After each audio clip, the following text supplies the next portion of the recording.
Good morning. My name is Derek Johns. I'm the founder and CEO of DiFusion Technologies.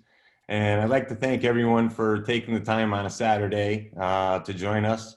We were a little reticent initially to schedule on a Saturday, but we found that the surgeons that are registered were actually very excited that we were doing it on a Saturday so they could have the time to stop and visit with Dr. Kraemer and Dr. Badylak.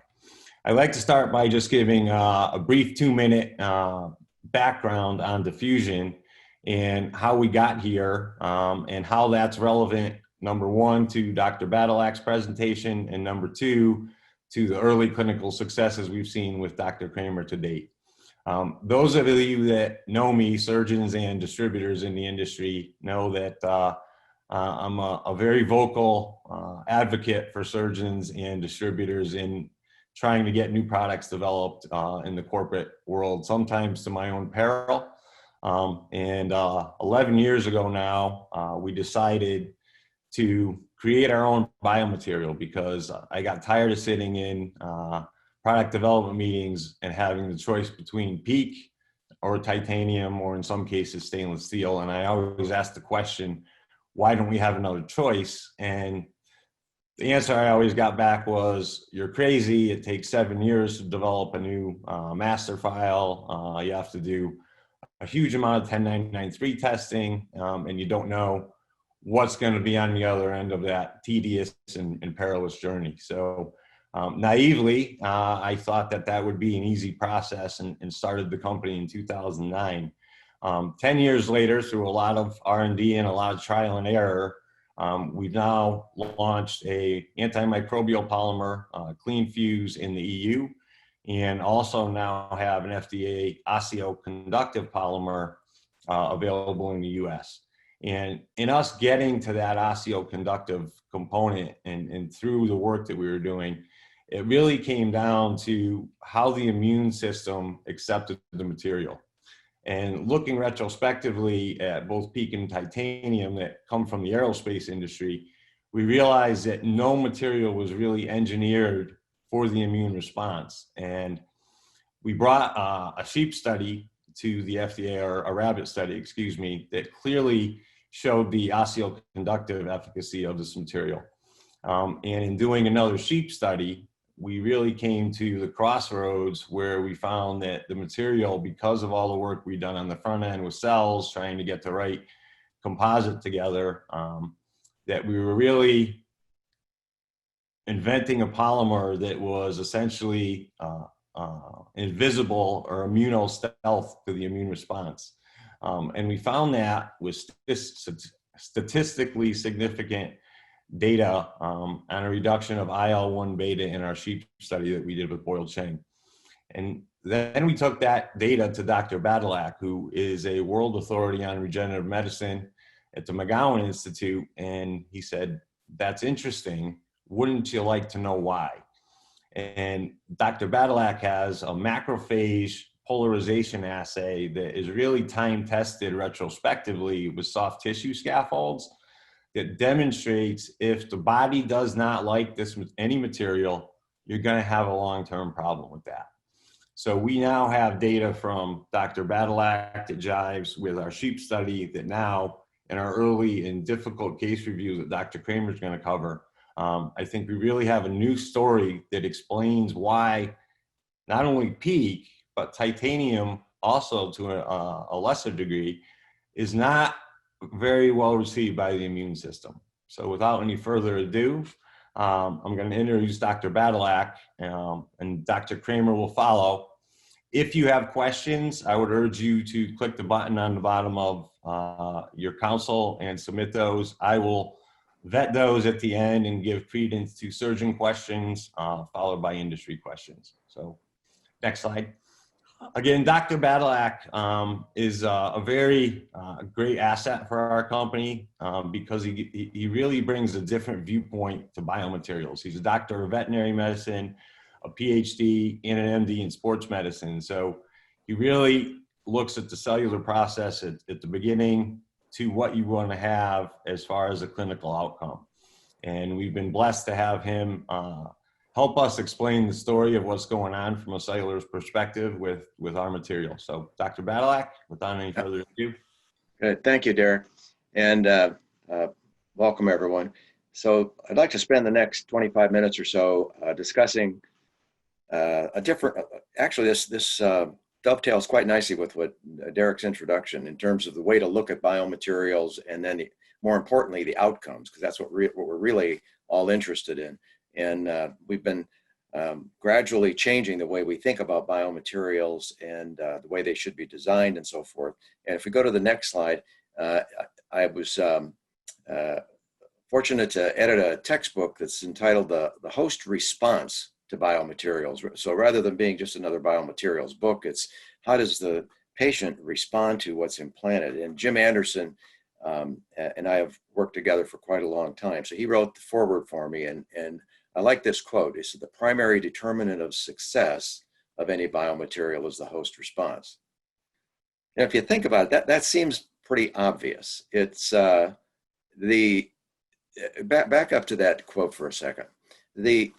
Just take a look at that. If you think about that, say, well, of course that's true. But when you look at the way biomaterials are designed, whether they're surgical meshes or artificial joints or spinal fusion devices, from the very beginning of the whole design process, the criteria that are looked at are primarily strength, porosity, degradation, these sorts of very mechanical and material properties. And one of the last things that gets looked at is how the mammalian physiology responds once these things are implanted.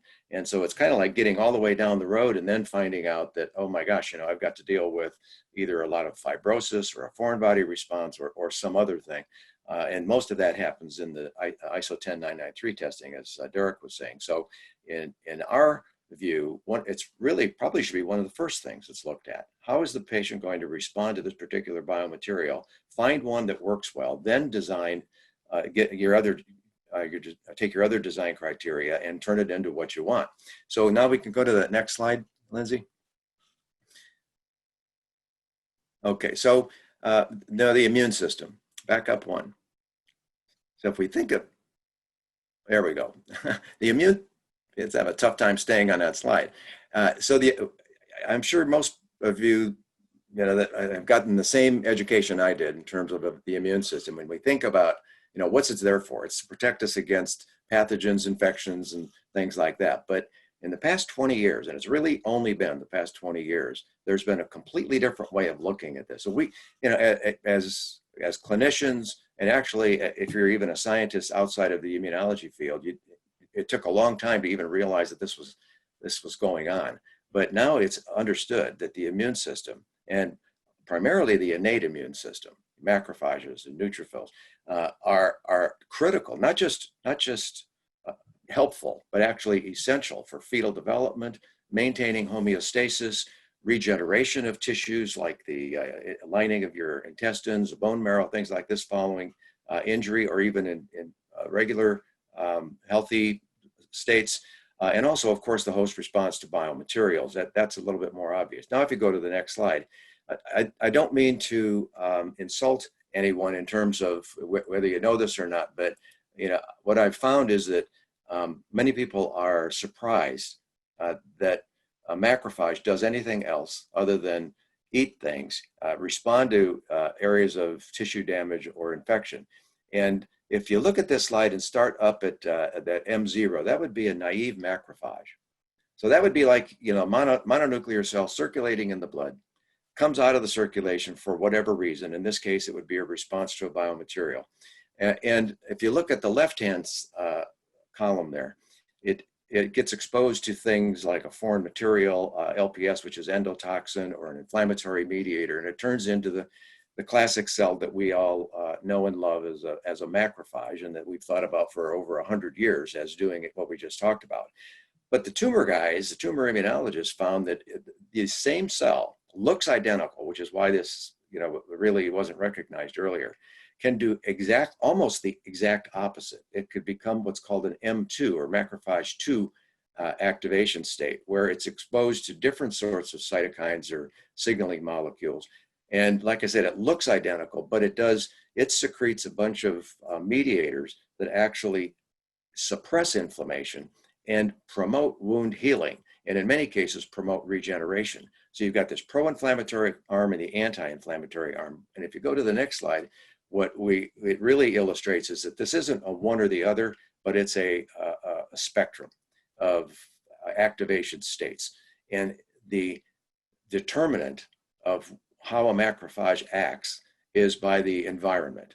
And by the environment, that means everything that's there. So in a biomaterial, it can be anything from what it's made out of, its surface charge, its hydrophilicity, its topography, and then everything in the surrounding environment, the oxygen concentration and so forth. So everything goes into stimulating a macrophage to become a particular phenotype. And that phenotype then is directly related to the outcome, the clinical outcome. If you go to the next slide, this is just another way of looking at the same thing. I'm kind of a visual guy. I like seeing these sorts of things laid out as simply as possible. It basically gives a lot of mediator effector molecules, we'll call them, that determine the outcome. We can tell if a cell is one or the other by looking at certain surface markers and certain biologic activities.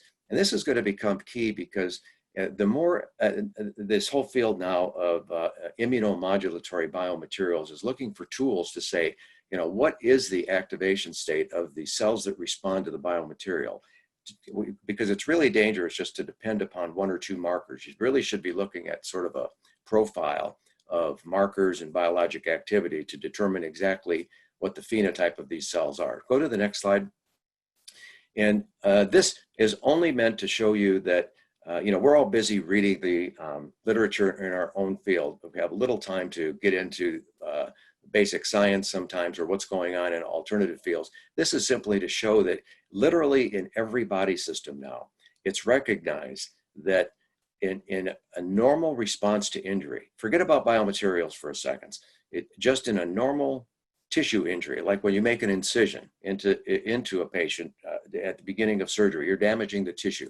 You incite an inflammatory response, and that M1 pro-inflammatory state is necessary to take care of the initial things, but it has to convert to an M2 anti-inflammatory state. Otherwise, it would persist as a chronic, non-healing, pro-inflammatory environment. And that seems obvious. You think, well, that makes sense. But really, up until 20 years ago, no one started thinking about, well, what is it that changes these inflammatory cells from their very active pro-inflammatory state to something that settles things down. So, okay, that's enough. We got to heal things in literally every body system now. So there's some very common fundamental processes that are going on here. Next slide.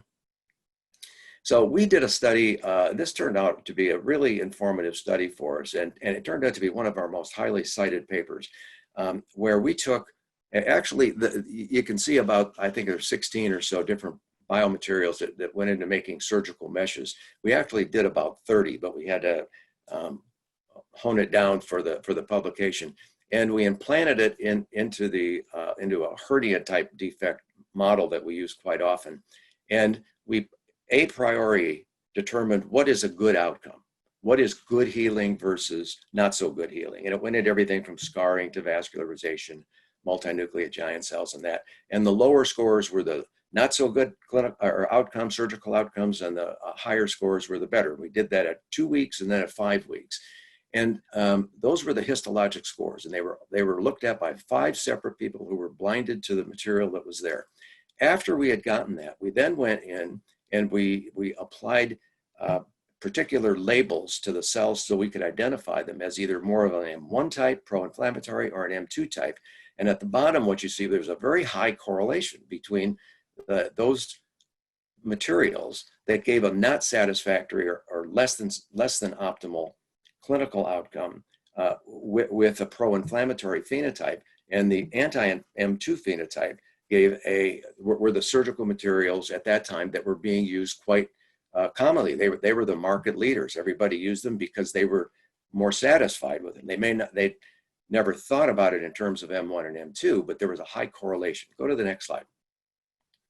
So when Derek came to us a couple of years ago, you heard the story right there. So this assay that we use, we take mice, we isolate mononuclear cells out of the bone marrow, and then you put them in a culture plate, and you put a nice cocktail in there for a week, for 7 days, and they mature and they become macrophages. So it's a mononuclear cell becomes a macrophage, and then we expose those macrophages to the test articles. In this case, it was PEEK and ZFUZE, and in the top 3 bullets there are, one's a negative control, just left them in media.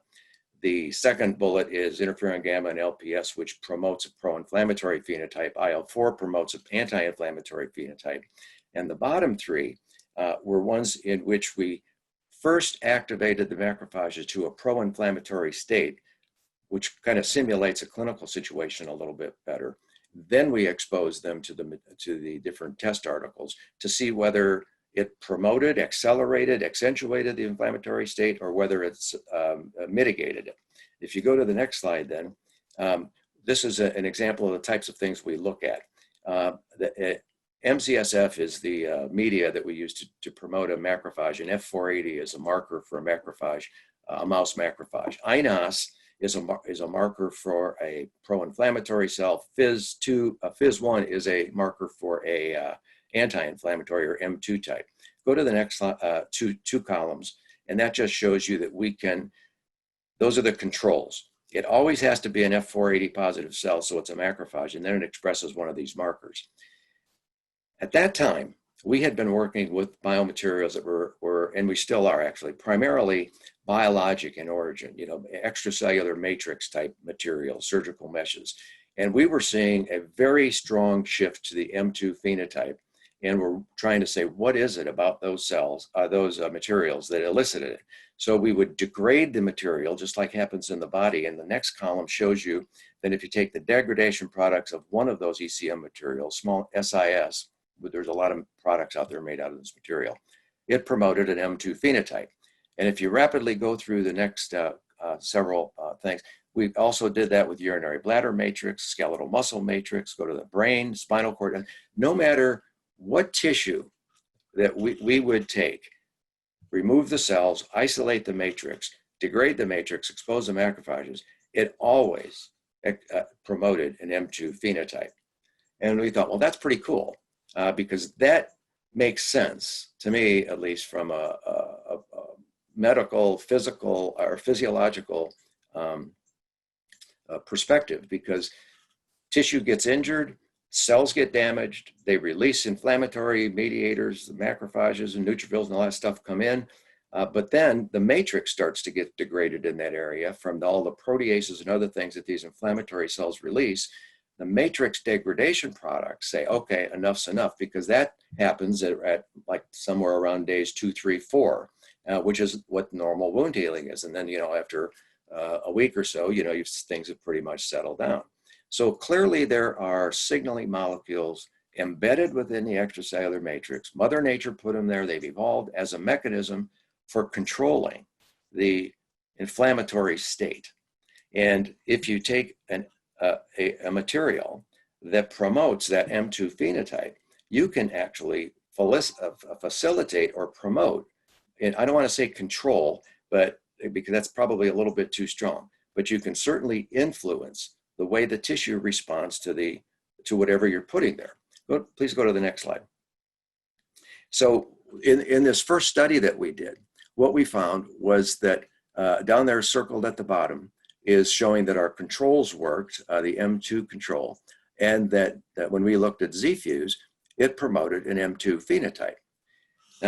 At that time, I was really surprised. So I called Derek and his team, and because I had told them, and this is true today with one exception, that we had never worked with a synthetic material, and that include metals in there, metals or synthetic materials that elicit anything but a pro-inflammatory response, because it's a foreign material. The body doesn't like foreign things there, so it responds in a pro-inflammatory state. This was actually the first non-biologic material we had worked with that promoted an M2 phenotype. And if you go to the next slide, you can see that if we were able to repeat this following an inflammatory stimulus, we would actually promote a pro-inflammatory phenotype within the cells, then expose them to either PEEK or ZFUZE. And we actually got the ZFUZE would downregulate the pro-inflammatory phenotype of the inflammatory cells were there. So this was, to me, even stronger evidence that there's something in the material that signals the cells to say, you should be this sort of a phenotype rather than the pro-inflammatory phenotype. Now, let me also clarify something I probably should have said earlier. Just because it's anti-inflammatory doesn't mean that it has lost any of its antimicrobial activity or any of the other phagocytic activities that macrophages do. They still do all of that. But what they do is now signal the other cells that are coming in to, hey, settle down on the new inflammatory cells that are coming in. Don't go pro-inflammatory. Mitigate the fibrous tissue response that's there so you don't get some huge scar plate that's there. And it's these sorts of effects that occur in an actual in vivo setting. If you go to the next slide. So here's a more quantitative way to look at this, because looking at colored or fluorescent cells on a slide is one thing, but you really want to try to quantify that. So if you look over at the left, we started comparing the ZFUZE material to PEEK and titanium, that have been around much longer. And if you look at the lower left, for example, that's the first three, M0, 1, and 2 are controls. And what PEEK, if you look at ZFUZE, even though it was not statistically significant, we did 3 biologic tests on this with 3 technical replicates within each one. And I'm sure that if we continue to do that, we would probably reach a point of statistical significance, but we typically stop at 3. Now that's an anti-inflammatory phenotype. So what it's showing, the arginase is an anti-inflammatory marker. What it shows is that there's no statistical difference there, but we're getting a trend. If you look at INOS up there in the middle, that's a pro-inflammatory marker. Again, the controls on the left. What it shows is that we're getting the same sort of a trend. We're getting a downregulation of this pro-inflammatory marker, not statistically significant yet, but we're going in that direction. The real kicker, though, was the let's see. Hang on a second. I just minimized my thing. I've got to. There we go. If we look at the ZFUZE, let's see, my slide is just a little bit off. Here, we're now looking at Fizz, which is the marker we looked at before of the M2 phenotype. And what it shows is that there's an absolutely clear separation of the ZFUZE material compared to either titanium or PEEK. We get a promotion of an anti-inflammatory phenotype in the macrophages compared to PEEK and titanium. So every way we've looked at this, we end up with the same answer. If we do in vivo studies, we get the result. If we do in vitro studies, we get the same result.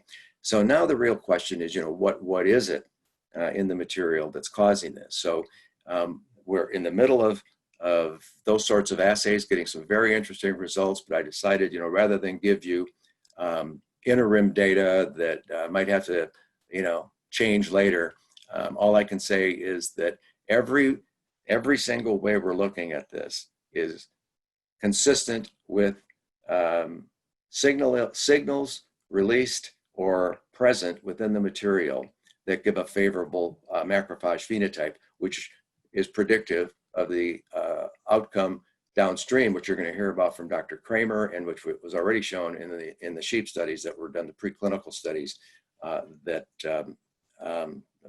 Derek was talking about earlier. Next slide. Yeah, that's just highlighting those areas.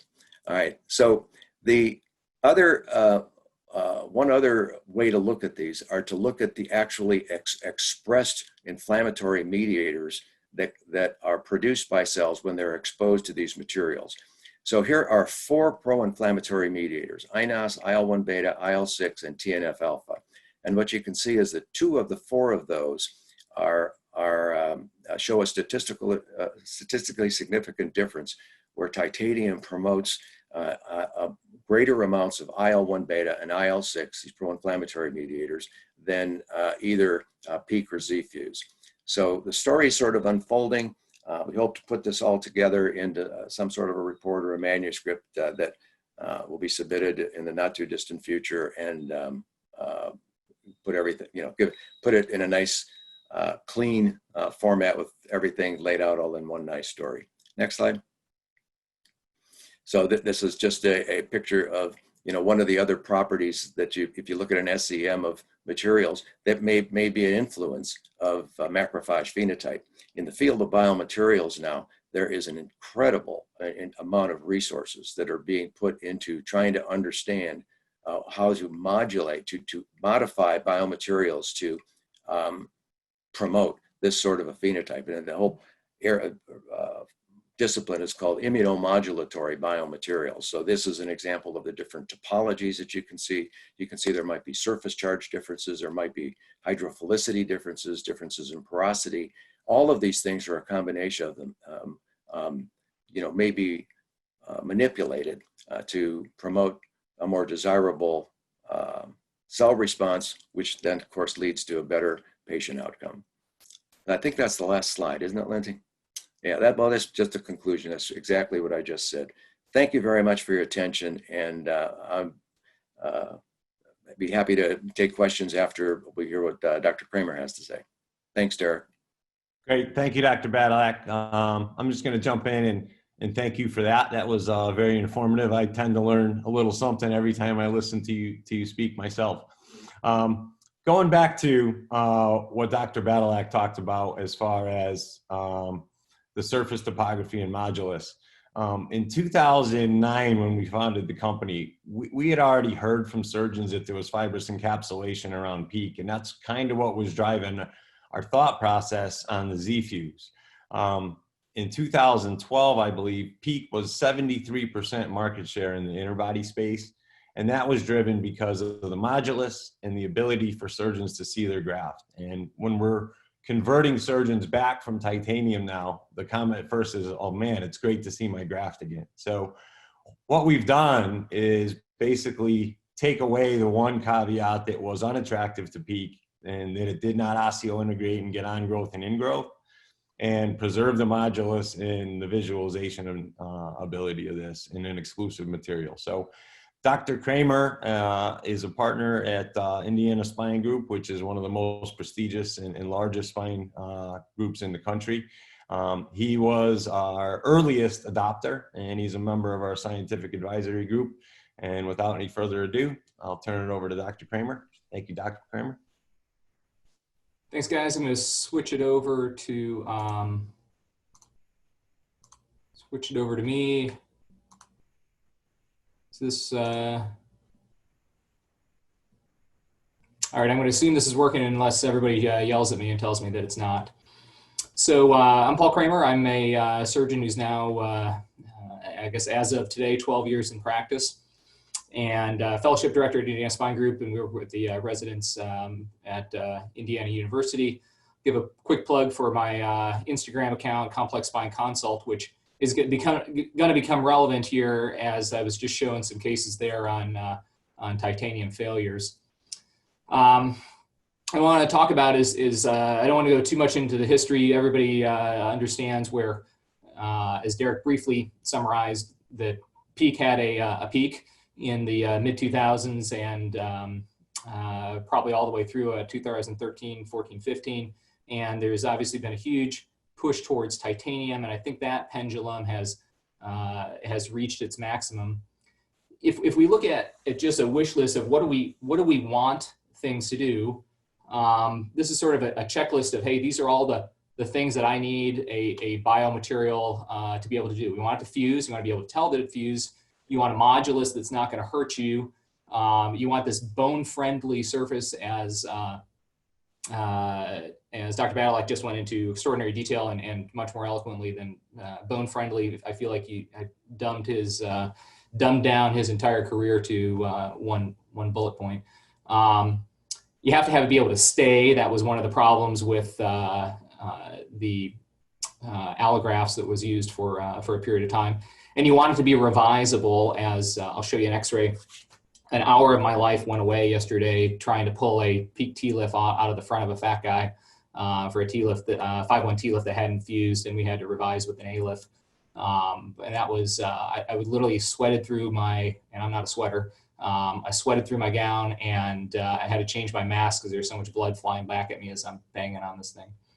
So here's our wish list of the ideal biomaterial. What if we talk about what is PEEK? We all know, we've all used PEEK. We all know what PEEK can do. It's terrible for fusion, but honestly, it's really good for the rest of the stuff. It's easily revisable. You take the burr to it, and it just disappears. I'll show you that here in a second. It's really easy to tell what if you're getting a fusion or not. And I think really the most important thing, as I now have way more experience with titanium, and when I say titanium, I'm not necessarily differentiating between the 3D printed titanium and the milled titanium, because I don't think there's a huge difference. I'm an early adopter of the 3D printed titanium. In fact, the Striker, I'm the first person ever to put one in a cadaver. Back when it was literally hot off the printer, I put the first one in a lab at what that was then K2M.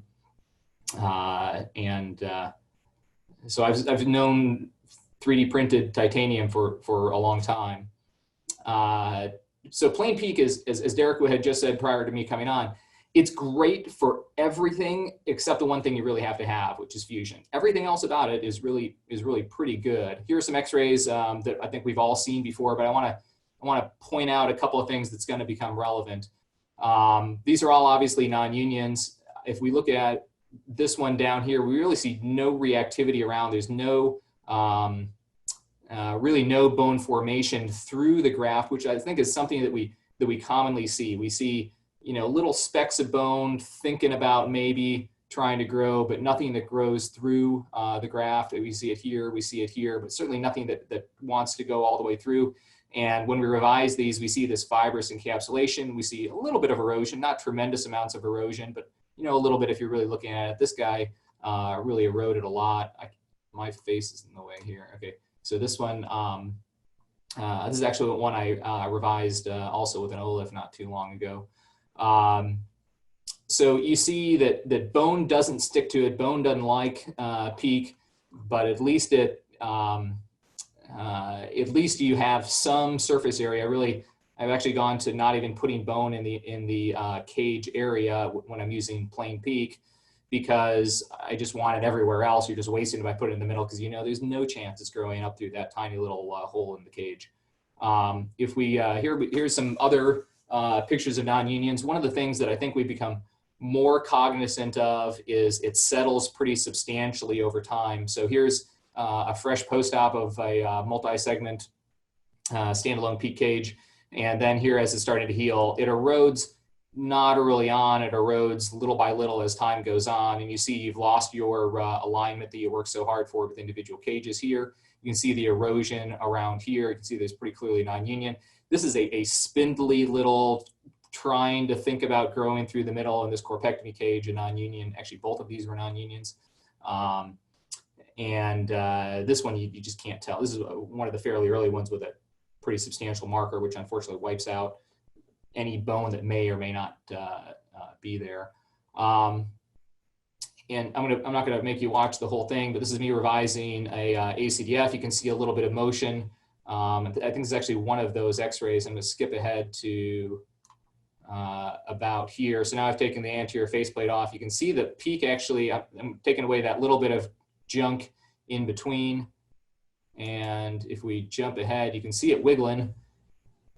And that PEEK isn't really attached to anything. You're basically praying that everything else somehow goes all around the cage.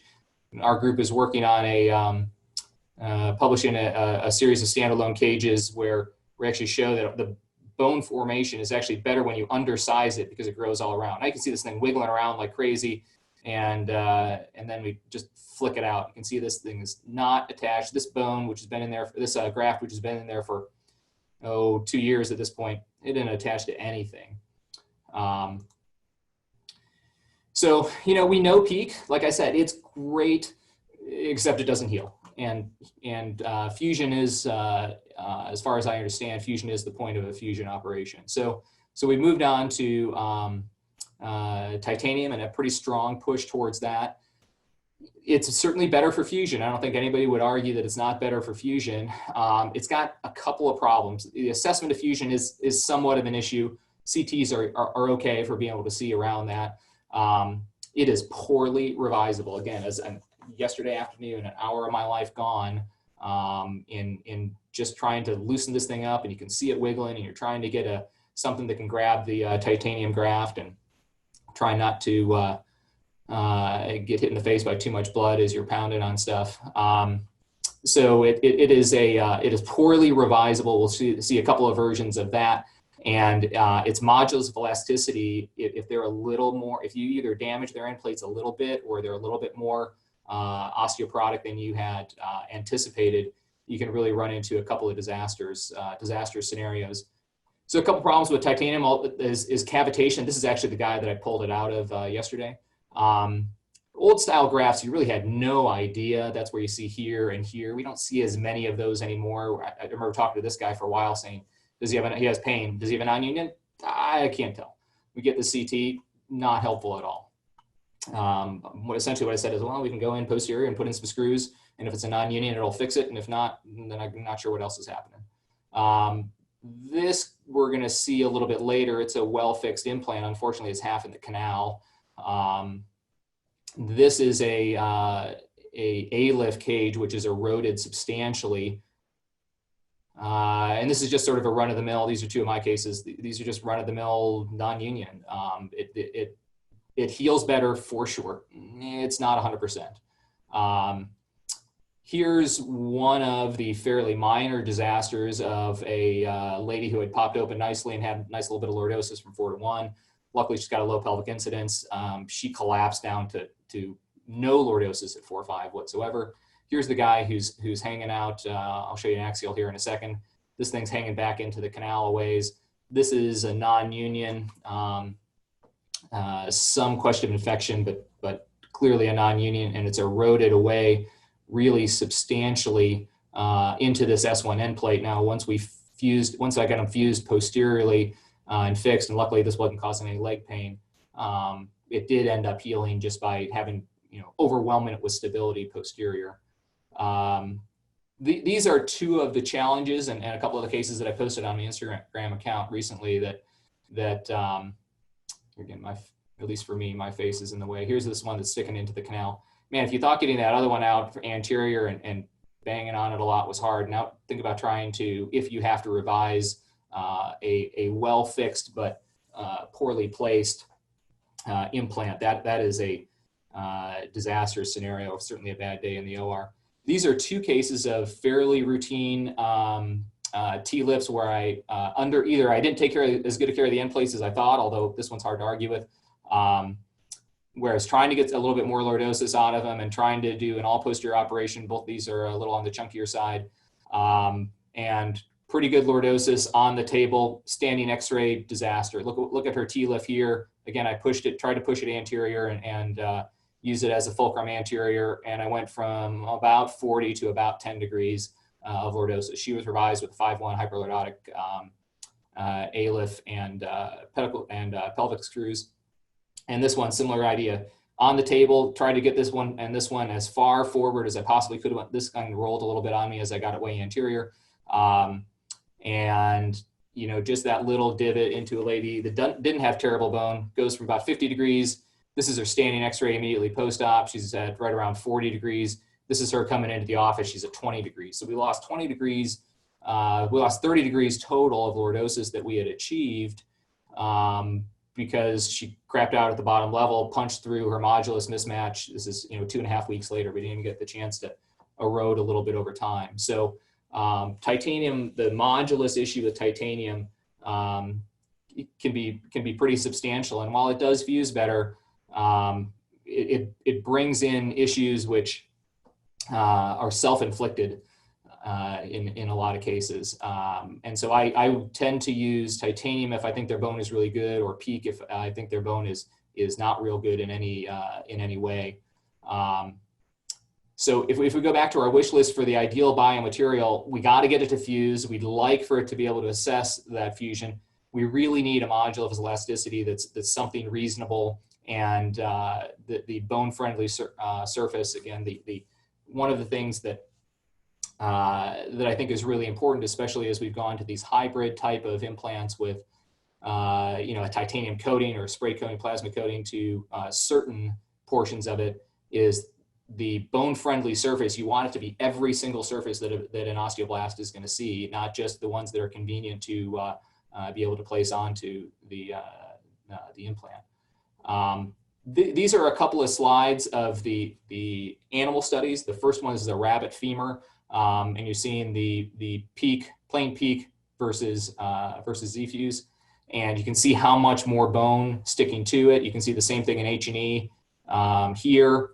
What I wanted to highlight before I show you two of our clinical pictures is this is, I think, a fair, for those of us who have stared at PEEK CTs for a long time, this is what we kind of usually see with the PEEK CT is you get these sclerotic borders, and it's very irregular, and it looks like, it's like you're looking at a satellite map of some lake somewhere. And so this is the kind of stuff that we're used to seeing. Here you see much cleaner lines, not at 12 weeks, this is the sheet model, not a ton of bone formation, but clean lines, and you don't see that sclerosis, or you don't see the cavitation and these little flakes of bone and the sort of geographic pattern. Give it a little bit more time, grows together nicely. This is a 51-year-old, the first implantation in the United States of ZFUZE. It's 51 or 52-year-old guy who had two previous discectomies and had collapse and foraminal stenosis. And he has an interesting story that we did this just before COVID hit. He was a former smoker. He started smoking again as soon as he had to live with his wife 24/7 in the same household and couldn't get out. And so he is actually has resumed smoking. This is a 6-month CT. I almost never get CTs before about 8 months. This is an 8-month CT that we show over here with titanium for, it's about a 7.5-month CT. This guy's, I think, a week short of 6 months, if I remember right. So from a comparison standpoint, you don't see any of that end plate reaction anywhere around the implant here or here. You see a nice bit of bone formation through here. Here are the coronals. Again, you aren't seeing the crazy end plate reaction. You're seeing really none of it here. Here's the implant itself, and you're starting to see bone formation all around. Again, I almost never CT somebody at 6 months. The reason we're CTing this guy at 6 months is because we want to get, because it's a brand new material, and we want a early view of, is this coming together? And I think that the take-home points on this are not only, yes, we're forming bone, but we're not seeing this kind of geographic period view where you see, cavitation here or here. We're seeing, I think we're somewhere in between these two, where we're beyond the no bone formation but clean lines. We're not to this stage yet. Okay, so this is the 51-year-old now smoker. He promises me he's going to quit. Derek tells me that all smokers, you should just double the whatever, however many cigarettes they tell you. He says half a pack, so it's probably really a pack a day. And this is patient number 2, who's done about 2 or 3 weeks later than that person. She's just now, the CT is just a couple days old, and was done 6 months to the day. And we're seeing a similar kind of finding. Now, I want to explain one thing on her. She was 5'1", and her surgery was for foraminal stenosis. You can see where I opened her up here. Because I was at 5'1" and had to get out to the other side as well, this is where I just put a shaver in on the other side in what is turning out to be a futile attempt to get to pop her open a bit. She cavitated a bit with the shaver and not great bone. But I created this hole with the shaver. Here's the implant. You can see bone going pretty much right up to the implant itself. Again, she's just at 6 months. It's early on.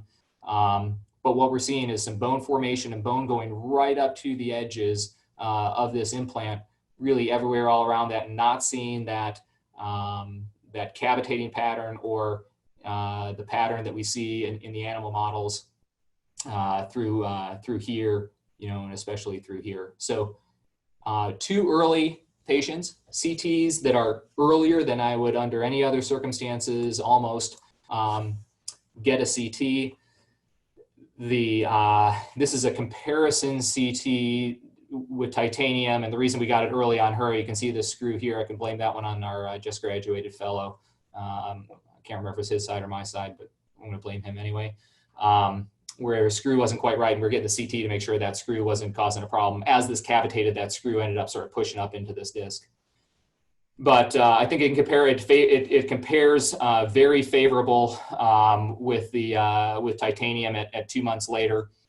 And as we are going to get more and more CTs on these people as they mature further, I think we're going to be happy with the amount of bone formation we're seeing, and it clinically acts exactly like PEEK, right? It's a you can't hold it up and look at it and say, oh, this is something that is substantially different to the naked eye.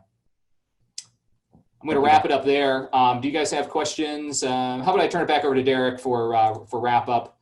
Yeah, we do have some questions, so that's timely. We actually, for both of those cases, we sent those CTs out for a third-party radiological read.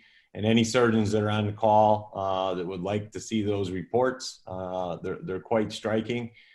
Please email me directly, and we can get those out. I think we're also going to put them where they're available to download on our website. So thank you very much. We do have a couple of questions for Dr. Badylak.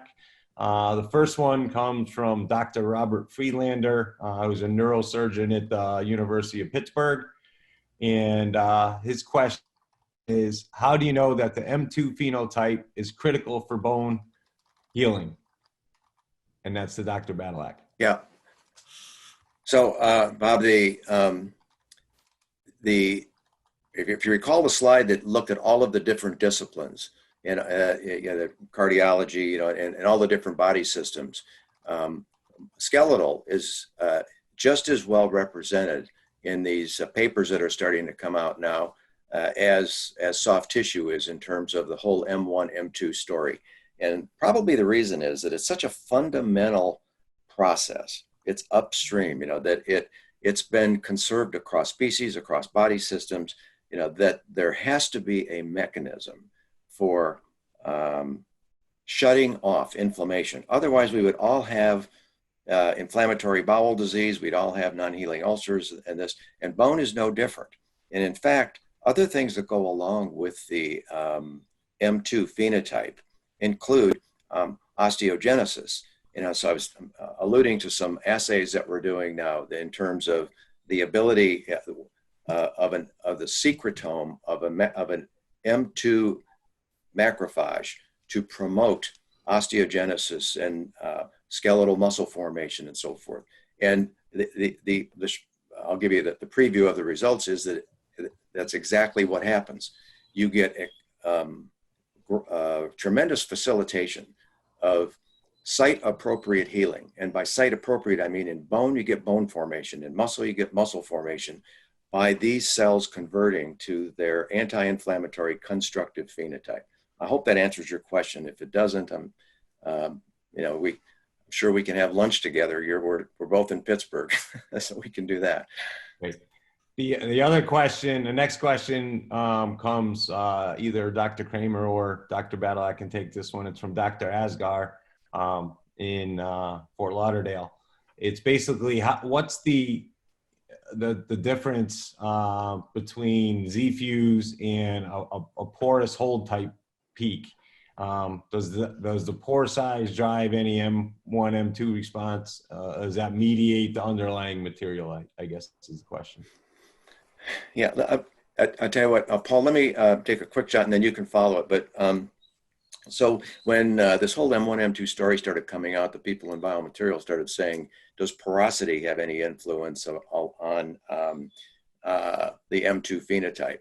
So Buddy Ratner up in Seattle, who's been in biomaterials forever, did a study in which he looked at the effect of pore sizes ranging from, I think 10 microns was the lowest, all the way up to several hundred, 500 or so microns, and their influence on macrophage phenotype. And he did see a difference, but the PEEK, or by PEEK, I should use, that's the wrong word to use here, the best or the most influential pore size on a macrophage converting to an M2 phenotype was around 35 microns, which is much smaller than the pores used in the devices such that you presently have available to you. I mean, it's not even close. We're an order of magnitude difference.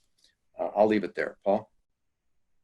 Yeah, I think that's the pores. They look good. They give you a little bit more better fit when you're popping it in, but from on the scale that the osteoblast sees, it's just not relevant.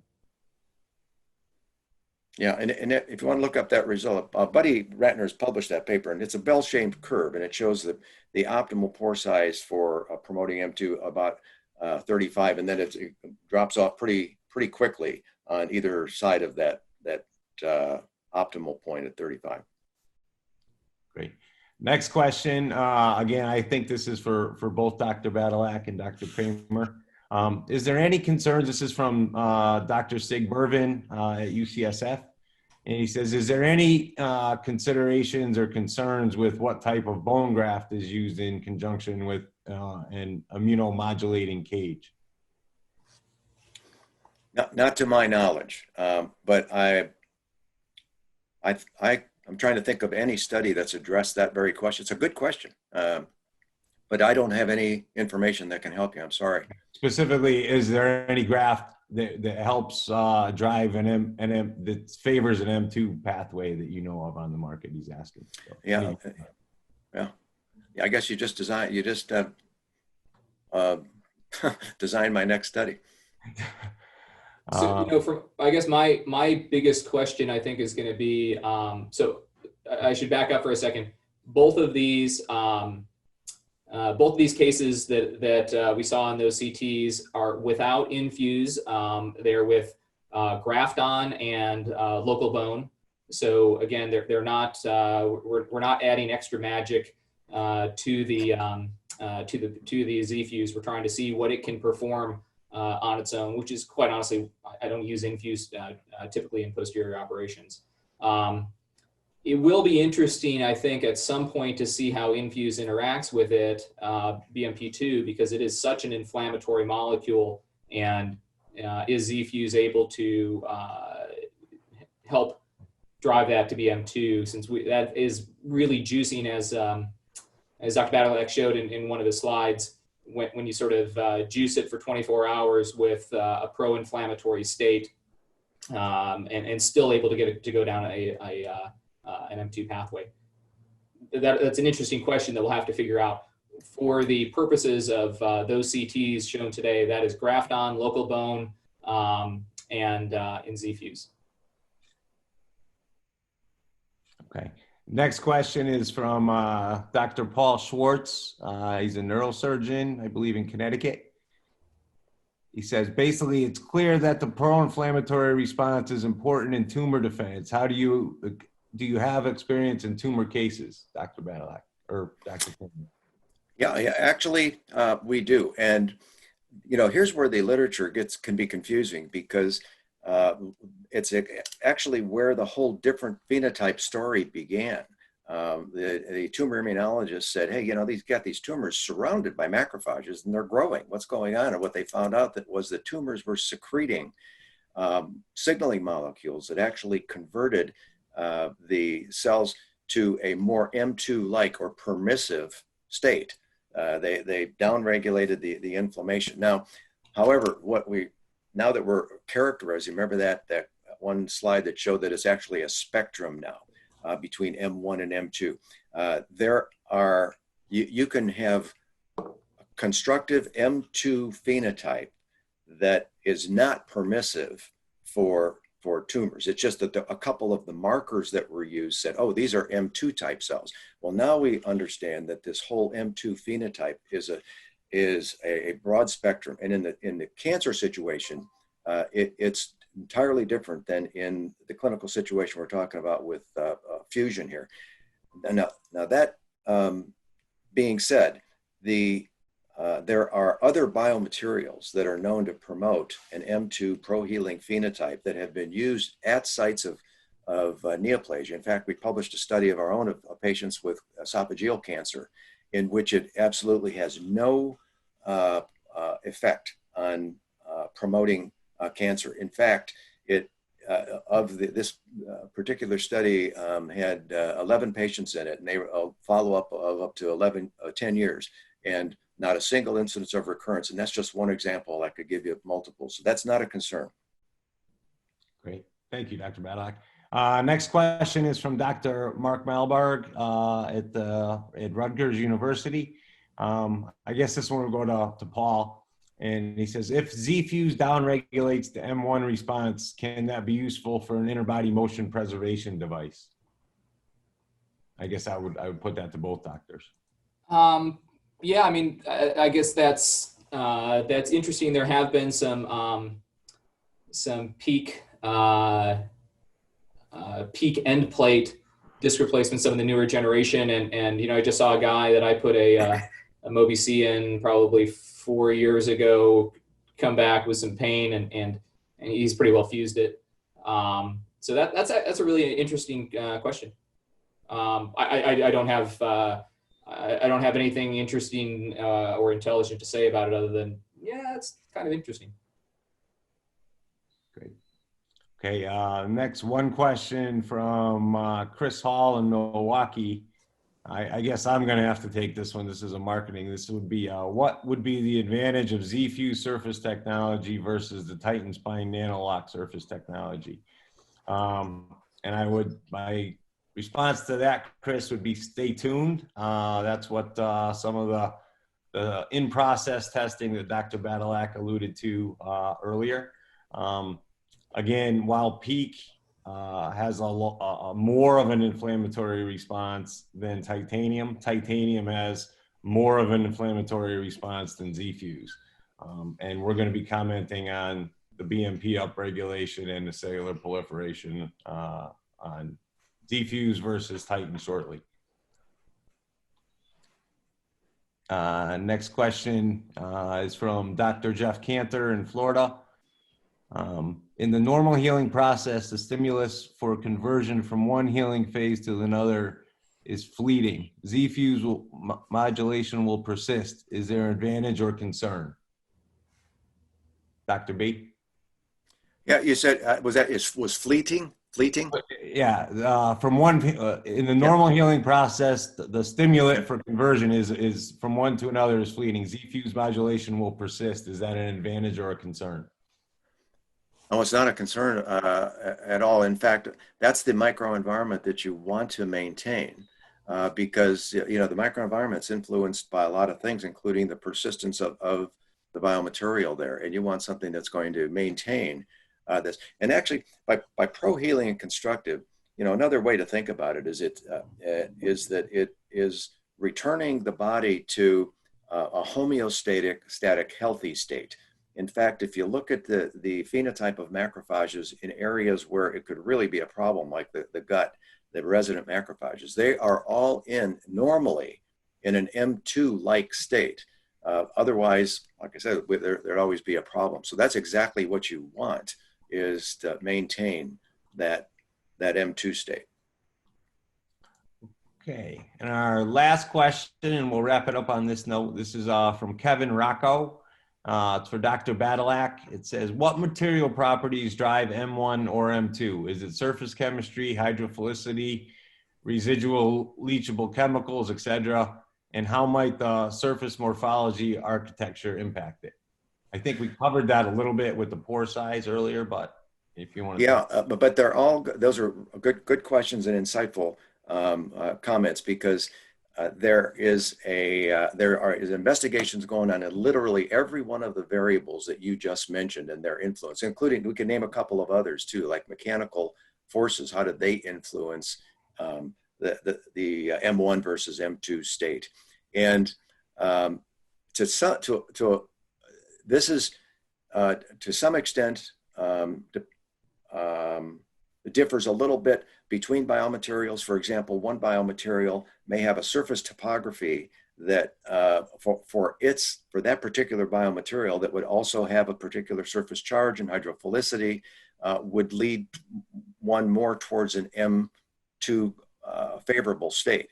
So it's not an easy question to answer.